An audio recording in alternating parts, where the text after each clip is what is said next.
All right, what's up, everybody? Welcome to Simply Cyber Live. I am your host, Gerald Ozier. And in the next hour, we are going to be talking with Robbe Van Roey. He is from Belgium, so I'm totally butchering his name. He also goes by the online handle PinkDraconian. I will be referring to him as Pink for the remainder of the episode, so I at least can say that correctly. Now, listen, you may have heard of bug bounty. You definitely have heard of offensive security, but is it really an avenue, a path towards an actual job, or is it some niche market that really, there's a lot of education out there, but there isn't a lot of opportunity, or it's really for only the most elite of elite people who can execute on it?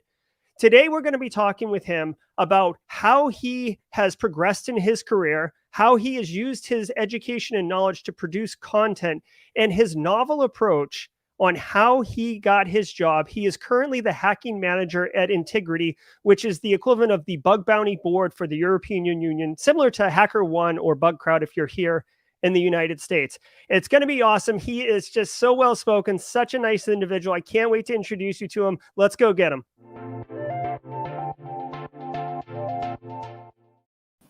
All right, Pink, how you doing, man? Yeah, love seeing you. So I didn't say it in the intro. If you have questions throughout the show, please drop them in chat with the queue up front.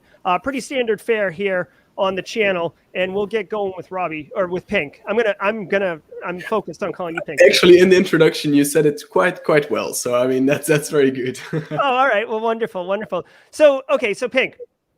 Now, you have tons of different things going on, and we're going to talk about many of them today. But I guess let's just kind of talk about who you are and a little bit about your background, because a lot of people have heard about you from me teasing it up coming up, but many people aren't familiar with your work. So can you kind of just give a brief intro on who you are and what you're into? Yeah, perfect. So I am Robbe. I am 21 years old. I live in Belgium, and I work for Integrity, which is a bug bounty platform. Outside of that, I also make content, which is technical, offensive content.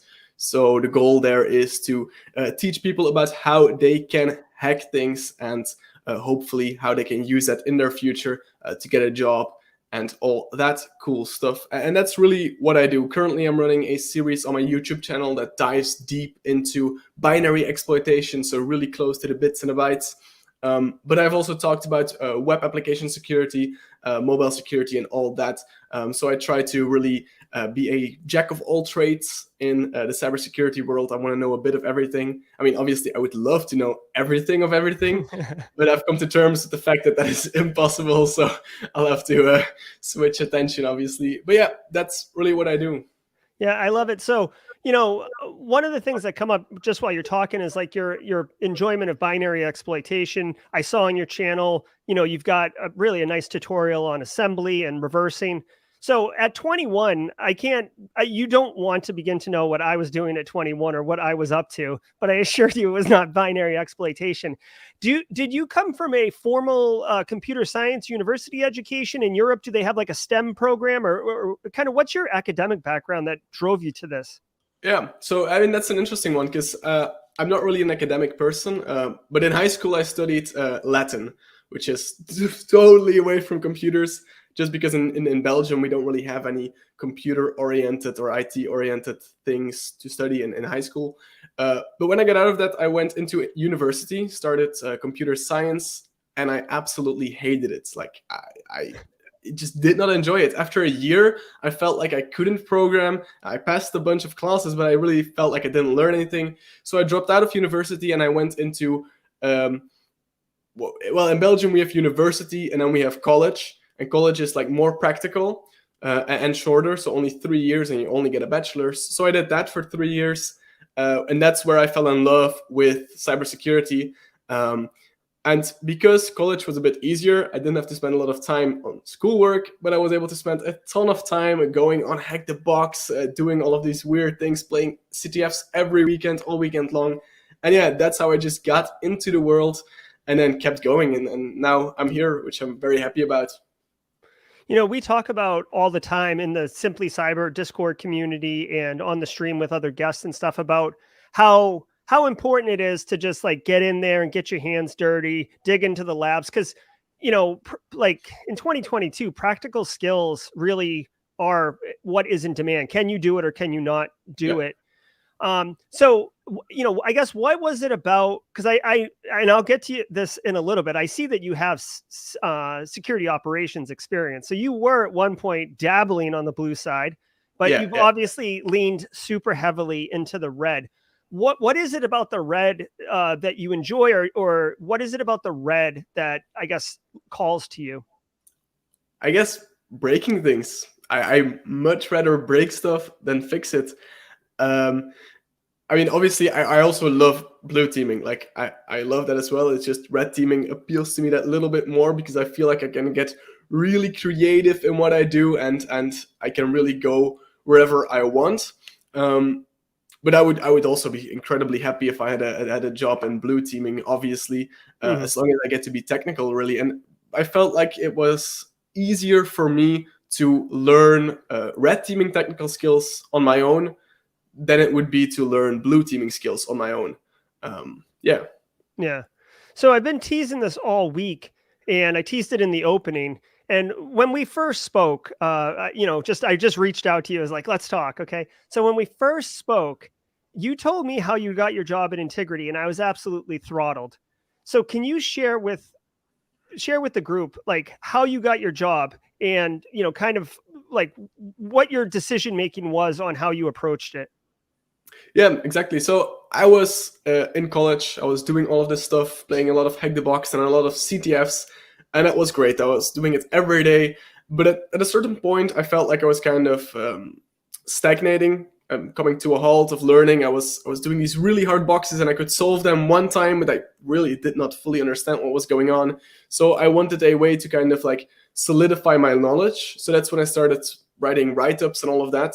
Uh, but then I also started thinking, well, eventually this right now is a hobby for me, but eventually I want to make this my profession. That's my goal. I don't want to go into development. I mean, I like that, but I really want to go into security. And people always told me it's really difficult to become a pen tester. It's almost impossible. You have to get all the certs. You have to pay the money for OSCP, OSC, whatever.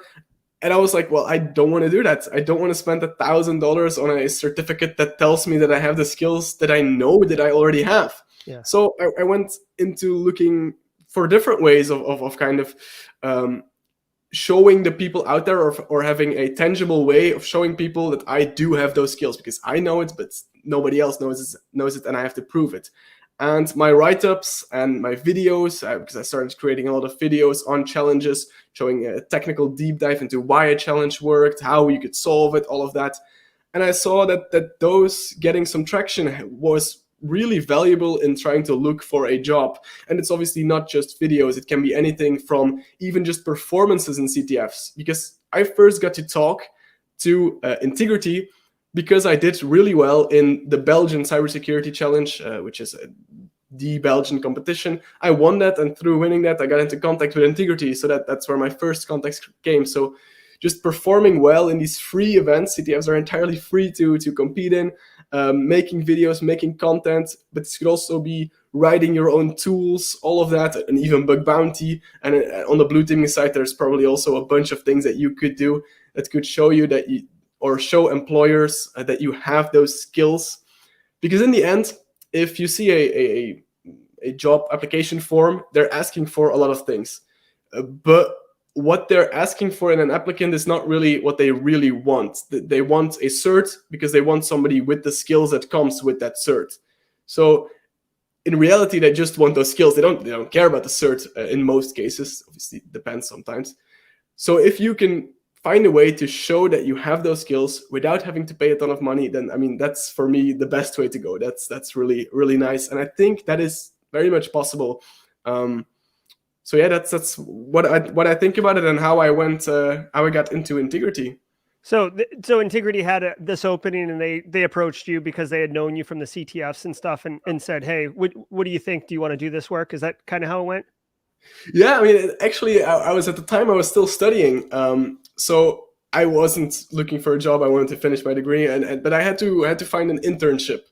And my internship, I was studying AI and robotics, so Mhm. nothing to do with cybersecurity. And so my internship had to do with AI and robotics. So I just started talking with Integrity, and I was like, well, look, I really like you guys. I want to work there, but right now I have to do something in AI. So do you have anything that I can come do in AI in the meantime so I can already get to know the team and whatnot? And yeah, they gave me a nice project. I worked on that, finished. And then afterwards I was like, hey, I want to start working. I don't want to do AI stuff in Integrity. I want to do security stuff. I love making videos. What can you get me? And then Hacker Manager was what came out of that, something where you have to be technical, but also social, which were luckily some assets that I had at the time. Yeah, I love it. So, I guess, in synopsis, and this is why I love it, because I regularly tell people that they should be getting out there and, contributing, right? Like, networking is important, but it's not all about like, oh, hey, you work at Integrity. Can I have a job at Integrity? Hey, you work at, it's about contributing, adding value to your community, and these things come up and you're seen and recognized as someone who can deliver that. So creating a YouTube channel and writing blog posts and participating in CTFs, all of which are essentially free, right? There are some costs if you want to like beef up your camera and stuff, but for the most part, it's free. And you didn't pay for an OSCP boot camp or cert or all of those things. And I just love it because it's such a refreshing story that there are many ways to get into the industry. It does not have to be this cookie cutter 4-year university, 3-year certs, IT help desk, and then you're in. Like you've unlocked the code, right? I hate that idea because it so undermines passion. Like passion is what you need to get into the field, but if you have to work in a help desk for 3 years to show your worth, I mean, I could imagine myself doing that, working in help desk right now. All my passion would just leave my body. I would feel kind of a disgust or a hate. I mean, that's obviously maybe a bit amplified, but yeah. It would kind of, I wouldn't be happy. Yeah. So let's talk about bug bounties, since that's what you manage for a living. Let me ask you, I've played around with bug bounty. I've never like really hammered against a client or anything. Can you kind of peel back the layers and just explain what bug bounty is in general? And then I want to drill into a little bit more detail of how real, like the reality versus the perception of how people sell it. Yeah, exactly. So, I mean, bug bounty right now, a lot of people have a lot of ideas of it. A lot of people see a lot of things on Twitter and whatnot, people making big bank. But there's obviously a reality there. There's also a place where bug bounty started, because bug bounty didn't start as a way to get rich. And it's still not that. Bug bounty kind of started to provide a legal framework for hackers to do what they love. Because before bug bounty was a thing, hackers also hacked companies and they loved it as well. But then hackers came to a point where they had to decide, well, okay, I found a vulnerability. Do I tell the company and potentially get legal repercussions? Or do I keep silent about the vulnerability? Or do I go full on black hat? And back then, I mean, that choice was very, very hard because there was not really a legal, sound, ethical way of going on. So bug bounty kind of emerged as a contract between, I mean, it's a contract, more like a statement between a company where a company says, hey, look, you're allowed to hack us. Let us know of your vulnerabilities. I mean, and that's actually called vulnerable disclosure. But after a while, companies started seeing that a lot of researchers were pretty much doing free work for them, and to move on, to really move on there, they would pay researchers for their findings. So they would say, well, if you find vulnerabilities of a certain severity, so a very critical one, you get a payment from us. But then companies found that it was very difficult to manage all of that, because once people can get money, there's going to be a lot of people handing in terrible things that are not really vulnerabilities. So companies found themselves doing a lot of work on assessing, is this actually a vulnerability? I mean, this is just nitpicking here. Should we pay for that?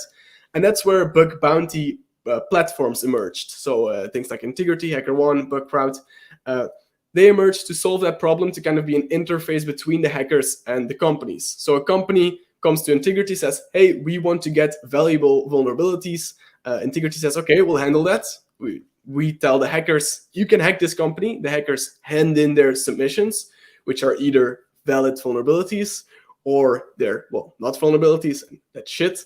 We then filter out all of that messy stuff, and we just we're able to give the companies a nice thing. Here, this is an actual vulnerability. Take a look at it, fix it, and then you can pay the researcher that amount. And that is pretty much the whole idea behind bug bounty. Well, how realistic though? Because I mean, like you said, you see, Jason Haddix and Stoke, and you see some of these big people who are like, I mean, they're not really flashing big six-figure paychecks, but you hear about these events where it's like, oh, this individual got $75,000 in one stroke or whatever. But you have like 1 million people on the platform. So, they're not all flashing $50,000 checks. So what is the reality? I guess two parts. What's the reality of like a normal person who has some chops finding vulnerabilities in 2022? And then what is the practicality of it being kind of a source of revenue that's practical for living? Yeah. So there's really 3 classes of people that do bug bounty. First of all, you have that elusive top tier class of actual people that are actually making a full living out of it. And that's a really tiny amount of people. But I guess it may seem like there's a ton of them because on Twitter you see a lot of things. You can never verify if those things on Twitter are real. So a lot of those statements might be exaggerated or faulty, but a lot of them are obviously true because there are I guess 100 some people that are actually making a nice living out of bug bounty. Then you also have a very bottom class, and these are people that have seen the big money, they've seen those tweets, and they say, oh, I want to do that as well. And they are not really consistent, they're not getting bounties, they're looking for the easy way out, they're just running tools against companies and not really getting anything out of it. And though that's on the opposite side and the result of those top people getting very, very popular. But then you also have that middle class, and I guess that's where any the top people are also sane, but that's where any normal human being would find themselves, or if you start out bug bounty, that's probably where you would find yourself if you avoid that bottom class. And those are the people that are doing it for fun in their free time because they like hacking. They've probably gotten a couple of nice fines, they've probably gotten a cool payout, but they're obviously not making enough to make a full living out of it. Mm-hmm. And I think that middle class is something that they don't get enough. People don't think that they exist. They only think, oh, there's the bag bounty hunters is what we sometimes refer to them. People that pretty much beg for bounties for things that aren't really a thing. And there's a top. People miss that whole middle class. But I think that middle class is the most valuable people because they are really passionate. They fully do it in their free time just for fun because they enjoy hacking, mm-hmm. or because they want to learn. And actually at Integrity, we did a whole study of why do people do bug bounty. And 70% of people said they just do it to learn. The money is a really nice plus. Like if you find something that's really cool. But if you have aspirations of becoming a pen tester, why not just train your methodology for free on real companies? If you find something there, it's great. It's a really big plus. If you find something that's great on your CV, like any pen test company would love to see it if you find a cool find. But yeah, so people only focus on the top, but there's this whole middle class where most people would find themselves. Yeah. Devnil Zen asks, do you recommend doing bug bounties as a good way to refine your skills? Someone who's working on, sharpening the skills, learning new tools, etc. Definitely. I should say there though, you should always have your expectations set correctly. If you start hunting because you want money, you're gonna fail. It's not gonna work out. If you start hunting to refine your skills, for example, you just learned about a new tool, you have tested it out on a lab, and that worked out great in the lab because the lab was created to be vulnerable. And now you want to test it out in the real world, see how it runs. That's a great thing to do. But yeah, to refine your skills, it should really be refining your skills. You cannot just gain skills from looking at real companies. So I would always say start with labs where you know something is vulnerable so you can really understand the vulnerability, and then go to the wilds, because in the wilds, the cases aren't always that clean cut, and it might be a lot of things. So if you first practice it in a lab and then refine it in the real world in bug bounty, that's the best way of using bug bounty, in my opinion. So Jose asks, would you go straight to the bug bounty platform to learn? So I'm thinking this is maybe to pick up the skills and the education piece of it. I would not. You could technically do that, and there's actually a bunch of stories that I know of people that actually They were, for example, browsing on a company. They accidentally found something that didn't look right. They tried to submit it, and through that, they got into bug bounty. However, that's very unique and might not happen a lot. But I would say find a good ratio between it. Start with learning 100% of the time. Just focus on solely learning. After a couple of months, you might have some vulnerabilities down, and then you can say, okay, well, a couple of days in the week, I'm going to still be learning. But then I'm going to try one day in the week, in the evenings, to just start hunting, start learning about all of that, and then seeing how that goes. And then you will quickly notice that in the wild, oh, damn, I'm really missing this skill set. And then in your learning days, you can focus on that again and bring that. So it should be like a cycle of learning and hacking. So you shouldn't make that full switch, but really try to go slowly into it, roll into it. I find that interesting that you would recognize a gap in your talent, and then want to go get education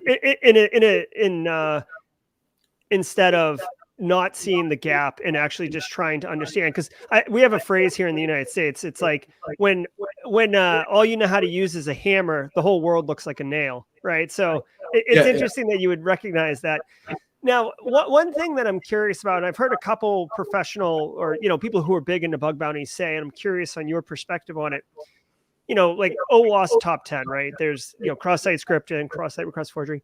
Would you recommend being like the cross-site script person, or would you recommend trying to learn what all the OWASP top 10 are and try to look for all of them when you're doing bug bounties? So this really depends on your goal. If your goal is to use bug bounty as a fun thing to do, and in my opinion, that's where you should always start, then I would indeed use it, learn about everything a little bit, and that way find what you want expertise in maybe. But if you know a bit of everything, it's also easier to kind of progress in your career to become a pen tester, for example. But if you want to go for the big bucks and bug bounty, then it's very smart to really focus on one thing. Because as a bug bounty hunter, you can, for example, James Kettle did it with HTTP smuggling. He really, he redefined all of that research, got the best into it, and then found really high-profile HTTP smuggling vulnerabilities in a ton of different companies. And that's something that bug bounty allows you to do. Whereas as a pen tester, for example, you have to focus on all kinds of vulnerabilities on a company. So you have to find not only the XSSs, but also the SQL injections. And there, if you're really focused down and narrowed down on one topic, it might not be as advantage. So it kind of depends on which game you're playing. I would say to start off with getting a nice base and everything so that you can do whatever you want, and then pick one to focus on. But then there's also the question on what are you going to focus on? Because you could focus on XSS, but a lot of people do that. There's a lot of people really hammering down on XSS. Whereas there's some other things that might not be seen a lot in bug bounty that would also be very interesting. Because I, for example, know somebody that really focuses on game hacking. There's obviously not a lot of game companies in bug bounty yet, but he's really building himself a skill set that once a gaming company comes to bug bounty, he can immediately jump onto that and get all of those bounties. Whereas with XSS, you're battling it out with a lot of people. That again depends on the game you're playing. If you really want to go for bug bounty full time, which I do not recommend doing from the start, then it's indeed good to focus on one thing or a couple of vulnerabilities really deeply. We hear sometimes about private bug bounties versus public bug bounties, and I personally, I've been trained in red team and OffSec and stuff, but I'm like a newborn calf trying to learn how to walk. I'm just like so I leave it to you guys. But can you kind of explain private versus public bounties in case people in chat hear that term when they're trying to explore bug bounty? Yeah, so there's various types of states that a bug bounty, a company can be in bug bounty. So the first state that we all know is you're fully open. So that means anybody can know that you have a bug bounty program, anybody can hunt on it, anybody can get the rewards from that. And that is something that we see a lot of big companies in, companies like, for example, Snapchat or whatever, all of these really big companies. They do that because they are very mature in their security. They have big security teams. They can handle that amount of load. However, today we're also seeing a lot of smaller companies that are willing to improve their security. They're already doing pen tests, but they want to go that one step further. And for them, it's not feasible to just unleash 1,000 researchers on their application. Because one, maybe their application just can't handle that traffic from all those scanners and all that. But secondly, also, if all of those 1,000 researchers start finding vulnerabilities, they just don't have the security capacity to fix all of them in a timely manner, or they just don't have the budget to pay for all those bounties. Mm-hmm. So what they do is they open up in an invite-only kind of circuit where only invited researchers know that they have a bug bounty program and are allowed to hack on them, which gives them kind of a way of slowly scaling that up. So they can start with 20 researchers. Okay, they see, okay, we're getting a couple of vulnerabilities. We can still handle the loads. We could even handle some more. So then they invite 20 more, 100 more. And then after a while, as they've matured, they might, or the goal is always to open them up after a while to make sure that their security matures until that's possible. And this is a whole big thing in bug bounty because obviously researchers want to get invited because it's a chance to hack a company that has only been looked through by a handful of other researchers, whereas if you go for those open companies that everybody has looked at, then you might have slimmer odds. On one end, that's definitely correct. These invites can be very, very valuable. However, don't be afraid of open programs just because 1,000 researchers may have already looked at it, because 1,000 researchers haven't done a really deep dive into everything. If a company has 200 subdomains, not every researcher has looked at all those 200 subdomains and in depth. People have forgotten things, and new bounties are found, or like new vulnerabilities are still found every week on those big open companies. I can assure you that from being on the company side, that vulnerabilities keep on getting found, even though 10s, 20s, 30 researchers have looked over it. But the value, there's a big value in those private programs or those invite-only programs. And for that, you have to get invites. And the best way to get invites is to already start hacking on these open programs and find a single vulnerability there, and that will most likely grant you a couple of invites that you can start working on and that way get into it. But it adds a bit of a learning curve to bug bounty, where at the beginning you start in a very hard place because all these open programs that have been checked a lot, and then as you get better, you get more invites and it starts getting easier. It's not easier. You're still hacking real companies that real researchers have looked over. It's never easy. I mean, sometimes easy things are found, but it's not simple. So yeah, that's kind of how that whole world works. Yeah, it's like, I don't know if they celebrate it in Belgium, but it's like going looking for an Easter egg in the backyard after all the 6-year-olds have run through. Yeah, you might find one like up top on the playground, hidden behind the slide or something, but for the most part, they're not just going to be in the grass, right? But it's also fun that you have that challenge, that like if you find something and like a lot of people have looked through it, then you can be really proud of yourself, because that's really cool.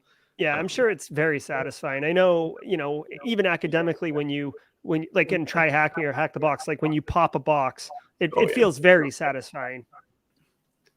So a couple, it's not really questions, but there's a couple of things in chat that I'd really like to get your thoughts on. Carrie and Brian were having a discussion around prerequisite knowledge that is really needed or valuable. And they were looking at computer networking and kind of SOC analyst position work. So, and I know that you're a previous SecOps guy. So what kind of prerequisite knowledge do you think someone would need? Because a lot of people are coming into the industry from not in IT. Some people are coming from IT, but not in InfoSec. Some people are coming from GRC side in InfoSec and coming over.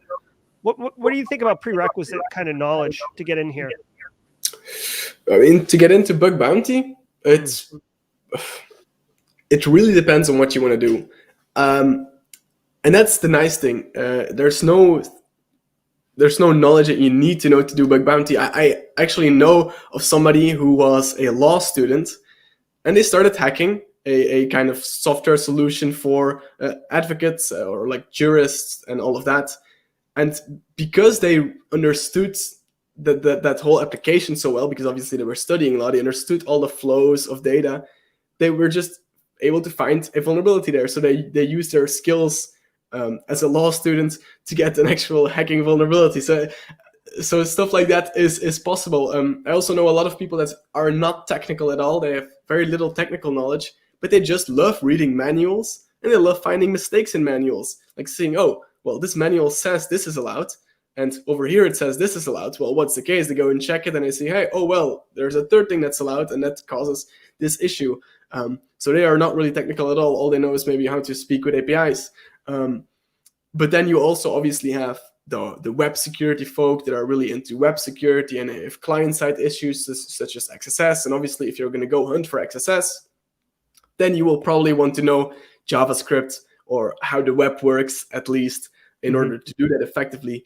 So this really depends on what you want to hunt for, what type of issues you want to go for. If you want to go all around, then you have to learn a bit of everything. But yeah, I mean, there's so many paths.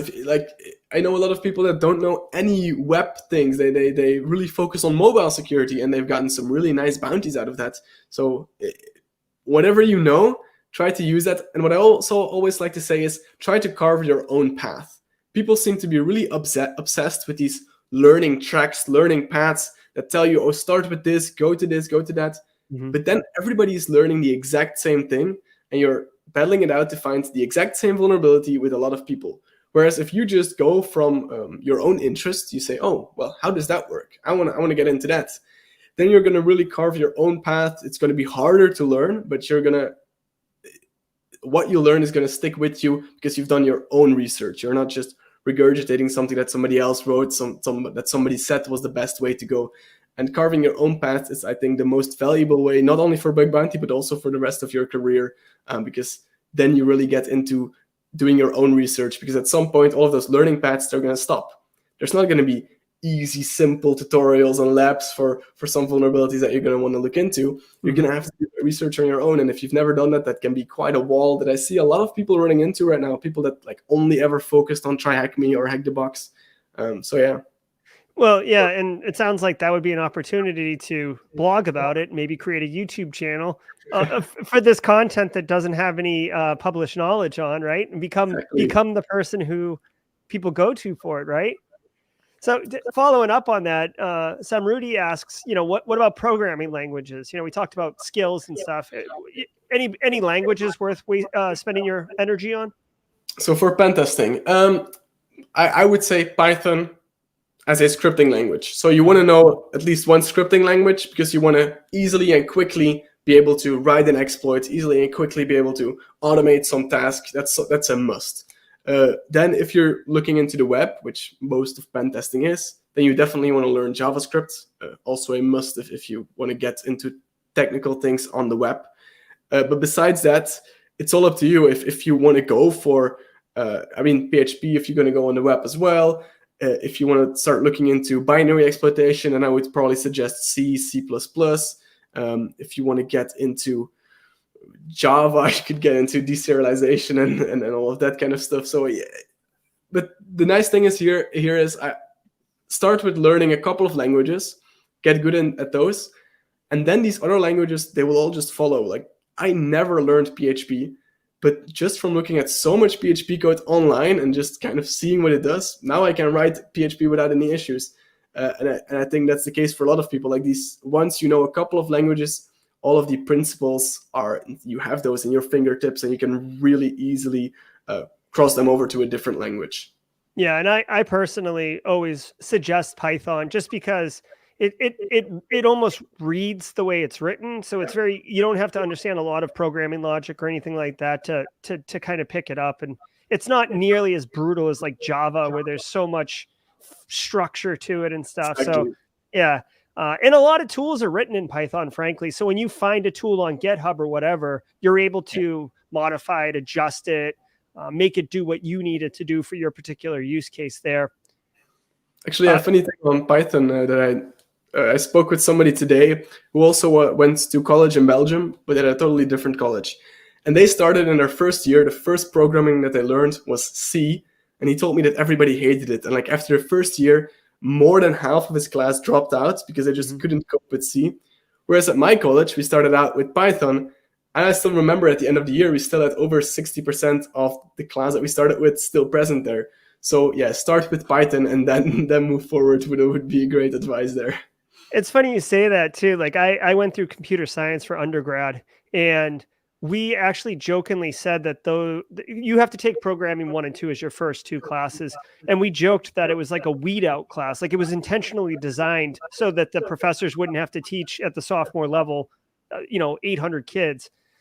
So yeah, interesting. We did Java though. Java was like the hotness back in the late 90s when I, back a million years ago when I went through school. Wait, you're 21, so yeah, the late 90s. You probably read about it in a history book. Yeah, like with the dinosaurs and all that. Yeah. It was great when they invented dirt. I was there. It was great. So, Game Lyra says, how do you approach a company or organization to offer your skills as a pen tester? So you've got some chops, you want to offer them up. Any recommendations or suggestions? Maybe things not to do or to do? Don't go. Okay, first thing, do not look for a vulnerability in a company and then go to that company and say, hey, I found this vulnerability, you can buy it from me for that amount. Do not do that at all. That's first of all very illegal. Like depending on where you live, it's very illegal or really illegal. So do not do that. I mean, if you want to offer your skills as a pen tester, don't go approaching companies because they won't accept that. Companies, bigger companies that want a pen test, they need the certifications to prove all of that, to go for their ISO 27, whatever. They need all of that advanced stuff. But if you want to start with maybe companies that for example, I don't know, your friend is running a website or whatnot, offer to him, hey, can we work something out? Start with getting those skills there. Start with bounty where those companies have a clause that says, hey, you're allowed to hack us. But definitely do not go randomly approaching companies because that will look very bad. I mean, it's like somebody messages you and says, hey, I can offer you my digital designing skills. Do you want to buy them? You're probably not going to say yes to that. You're only going to go look for a digital designer if you need one. You're not just randomly going to say yes to those things. So it's a tough one to start if you want to start doing pen testing. And that's why all the things that I said in the beginning, try to look for a job at, for example, a pen testing firm and then try to prove your skills to them by having done bug bounties, by having a YouTube channel, write-ups, all of that, maybe certifications if you want to spend money on that, obviously also possible. So go through a more official way or start your own pen testing company and do it really properly. That's exactly, like, I agree 100% with everything you said, including the do not do parts. But yeah, really, I mean, if you were a sole proprietor and you had skills and you were going to offer them, I think, establishing a business, call it a consulting service, and then going and trying to sell like, oh, hey, you guys need to do annual penetration testing for PCI compliance or whatever. Like what is what's the value add to the organization? And you can help them. Definitely don't do what he said, because that's like extortion. Like your example of graphic design, I don't even know if that goes far enough, because basically you're saying like, I know of a way to break into your house where you won't know I broke in while you're gone on vacation. I'll tell you, if you pay me. It's like, it's creepy and it's scary, right? That's why it's illegal in some countries, honestly. So absolutely 100% agree. What about what forums? Like, so, if you're interested in like all sorts of cyber stuff, you can go to like Simply Cyber's Discord server. If you're into pen testing, maybe you go to Red Team Village at DEF CON in the United States. Like, what kind of forums or avenues, since you roll in these circles, Pink? I would say, first of all, Twitter. Get on Twitter, start following some folks. Maybe start with some of the YouTube creators that people like John Hammond, all of those. Look at who they're interacting with, and that way flow into there. That's a great way of getting to know people. And then to really start chatting with people, there's a ton of Discords out there. You have the Hack the Box Discord, for example, the Try Hack Me Discord. We have our own Integrity Discord. HackerOne has their own Discord. There's also a CyberSec Labs Discord. There's a ton of those out there. And perhaps also the comment sections on YouTubers. There's this great list, security creators.video. I will maybe we could quickly link that. Oh yeah, here I'll pull it up. I think I'm on there. Yeah, I think you are as well. Yeah, it's just, yeah, I saw you there. So Is yeah, it it's just a security list of creators all video? YouTubers. Sorry, go ahead. What I need the domain. Did you drop it in chat? Oh yeah, Yeah, there you dropped it in chat. go. Okay, keep talking. Sorry about that. Yeah, so this is just a list compiled of all the security creators that we can find out there.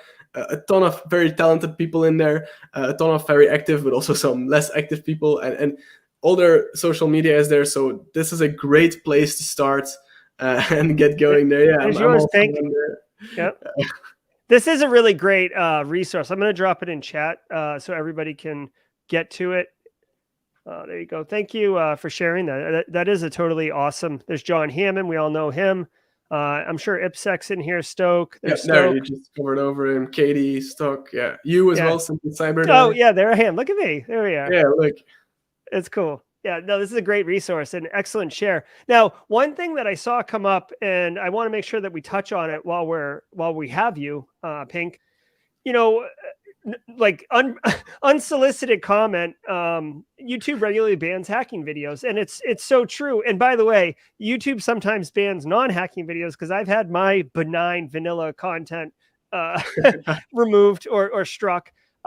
So you make you make material on security content that is more on the side of YouTube banning stuff than I. What is been your experience with your content being censored, and how have you handled it? Try to talk to a person at Google. The bans that happen are almost always fully automated systems, AI systems that see, oh, whoa, this is something potentially dangerous, and they ban you. But once you get in contact with somebody at YouTube, they will fix it. And we are very lucky within the security YouTubers that we have some people that work at Google in their security teams. And I mean, in our inner circles, we can just go to them, or if we see any other creator being in trouble, we just go to them and say, hey, can this be checked? And then that works out. YouTube is not on purpose removing hacking videos, only like the bad ones, the ones that don't provide any educational thing, that they just try to do malicious stuff. Obviously, those need to be removed. And you can imagine that it's a very thin line to walk on for YouTube. It's very rough to know, and then definitely automated systems are not that good at it. But luckily, this is not a big deal. This is not something that we all always deal with every video. I think currently the environment is pretty well. In the past, that there have been worse times, but currently not really any YouTubers really running into this if they're producing good content that is educational. Have you had any videos removed? Not removed, struck, I mean, not permanently removed, like for a little while removed. My channel has had some weird things where all of a sudden YouTube decided that like the timestamps in my videos wouldn't work anymore. So like I have perfect timestamps that you can go to certain sections that you want to learn about. They just removed those because I don't know, maybe they thought that was bad. But I just contacted YouTube and said, hey, what's going on here? And they fixed it immediately. So I mean, once you get in touch with a human, that really, really works. Yeah, I've found, for some reason, I find hyperlinks are hyperlinks in the show description. For some reason, that's the bot really likes to look at those particularly. Yeah. I had a video on how to make a phishing platform, using a common set, but it was called Black Eye, and that got struck and taken down. And I actually couldn't argue. I didn't even want to argue because I was like, it really is. This is how you phish someone's Facebook credentials. Like, it's like, on second thought, maybe I should just stick to what I do and leave that alone. Yeah, I think that there's also a bar. If you make content that's really accessible to anybody that could really harm people immediately, then that's different than me explaining a buffer overflow or me explaining SQL injections. That's not something that you can take and immediately go and ruin the world. You have to have more skills and to be able to find that and actually exploit that. So yeah. That's a great point. And that's, unfortunately, that was like the instructor in me, like, oh, let's give you a step-by-step and show you how to phish credentials. Like dumb. But so taking it back to you as a professional, Pink, and how you work exclusively in the OffSec space, personally for hobby and professionally. But when I was going back through your profile, I noticed that you spent time in security operations. So a lot of people in chat right now, and I have said this myself, like really when you're looking to break into the industry, you should find something you like and lean into it. Don't try to spread yourself too thin. You went from one side all the way to the other. Based on your path, what was the value of working in SecOps, and why did you switch to Red? So for me, working in SecOps, it was really just at that point I had a long vacation, and I was just like, I want to get a job. It doesn't matter what I do. It was a student job, so I was still studying, which meant that for taxes that was easier and whatnot. But I just wanted to work for a couple of months there. So I started approaching some of the people that I'd already met online within my area, and I was like, hey, anything open, I will take anything in security. I just want to get some real job experience. And that's when somebody offered me, hey, you can come do that for a couple of months. And I learned a ton there, which is really important, because if you're only doing red teaming, it can sometimes be kind of, what is the blue side doing? What is going on over there?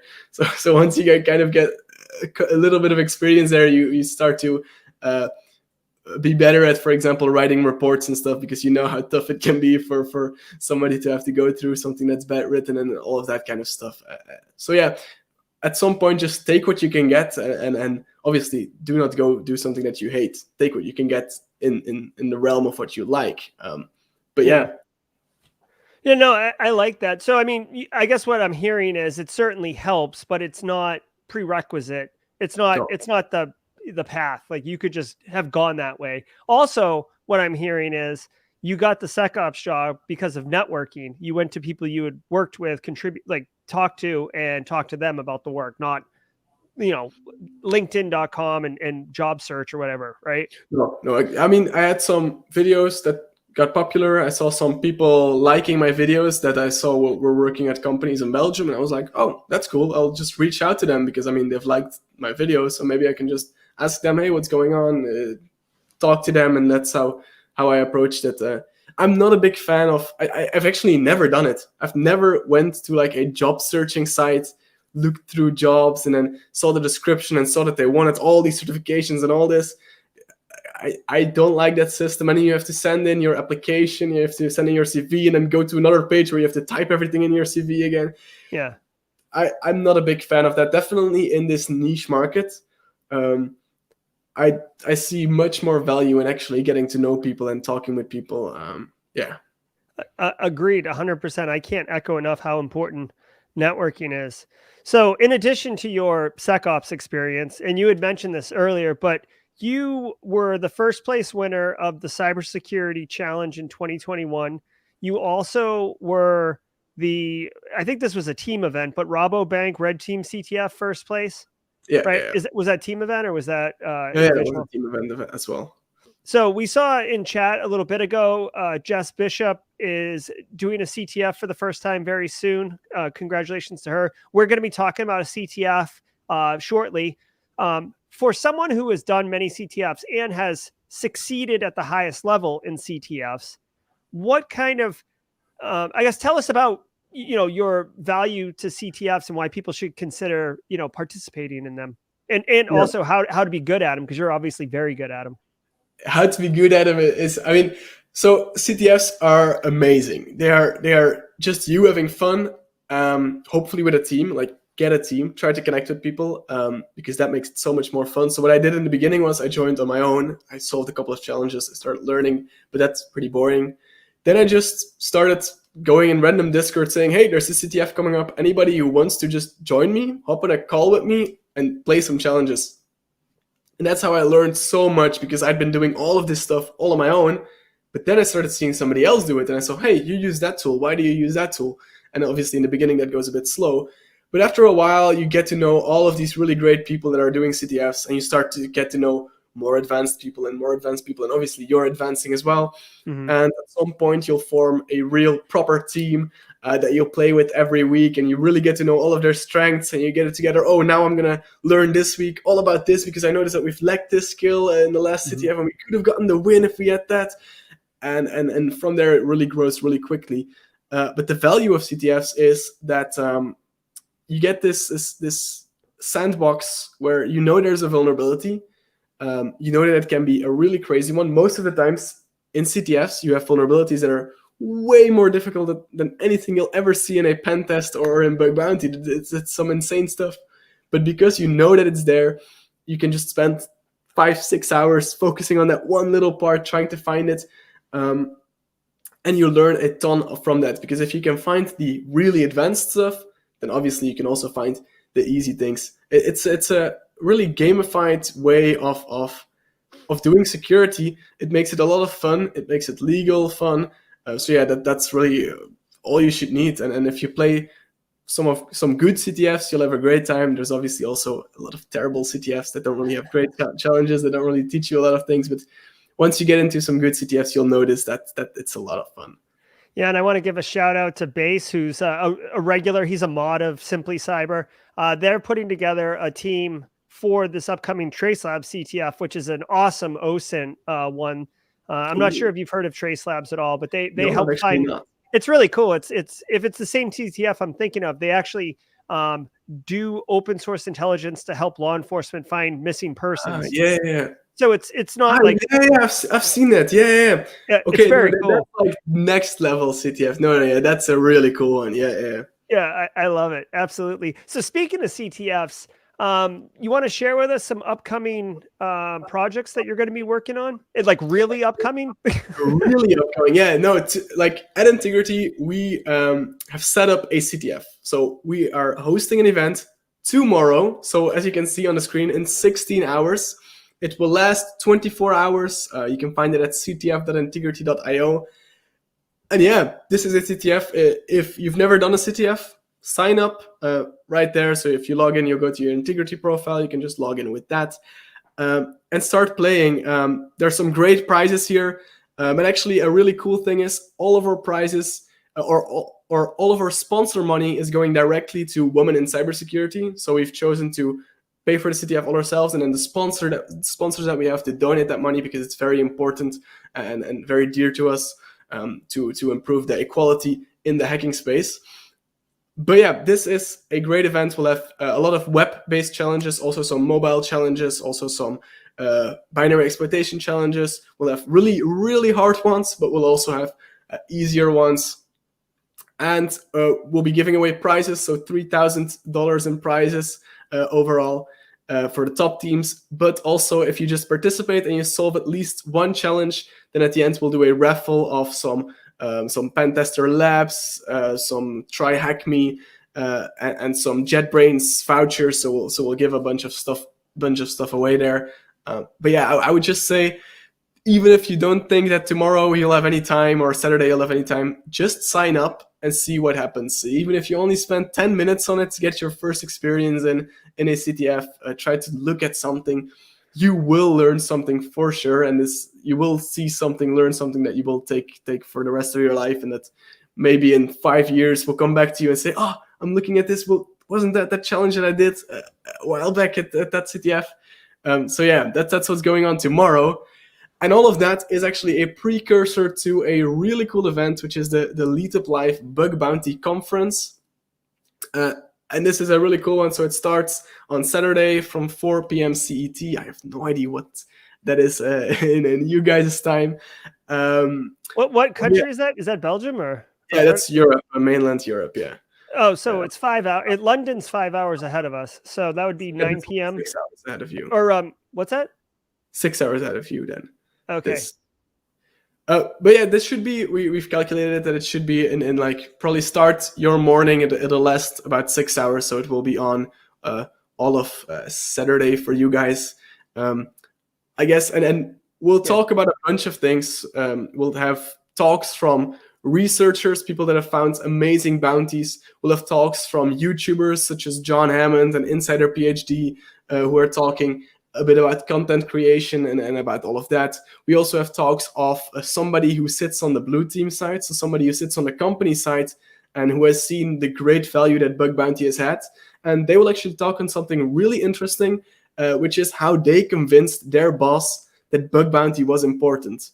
So in the beginning, they started with bug bounty and they noticed, well, okay, we're not getting a lot of budget from our big boss. How do we convince them that this is something really important and that they can really get a return on investment of that?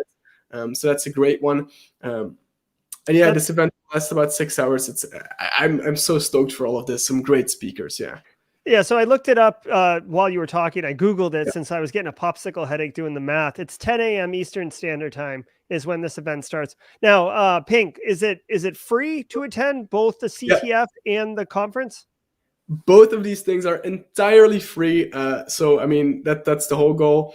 There will also be recordings of all the talks. So those will be posted on the Integrity YouTube channel that we can maybe quickly link here to you guys so you can check it out. But yeah, the goal is to have this be free because I think learning resources should be free. What is going on here? There's a bug tattooing on this guy's back. Yeah, so I mean that's also a really cool thing. Like the art that you see there is actually one of our top researchers. So every quarter, every 3 months, we pick the top 3 researchers on our leaderboard, and we get them in touch with a digital artist and say, look, we're gonna get you on the front page of Integrity. How would you like to be drawn? And it's always bug related. It's always quite funny. And this is actually how these people look like, or mimicked how they actually look like. So. That is a fantastic prize. That's awesome, dude. Not only is it like on the front page, but it's also like a really cool piece of art, like specialized for you. So I mean, if you want that, you'll have to get into the top 3, which I mean might be a little hard, but who knows? You might get there in some time. We got to start somewhere, right? Exactly. You know? I mean, actually, we have somebody who is 17 years of age who made it there. Started a year ago, so it's not impossible to do it within a year. It's crazy. Yeah, exactly. Jess Bishop. Not everybody starts at grand champion level. Even this guy right here. At some point, this guy didn't know everything, right? Like, yeah, exactly. So I love it. We're getting close to time, Pink. So let me give you an opportunity. I'll give you the floor. You can share whatever final thoughts you have with the Simply Cyber community. Okay, perfect. So thank you for inviting me to talk here. I think it's very interesting. I think also you guys or most of you are on the blue team side, which is a very, very interesting side. I hope that you learned something new about bug bounty.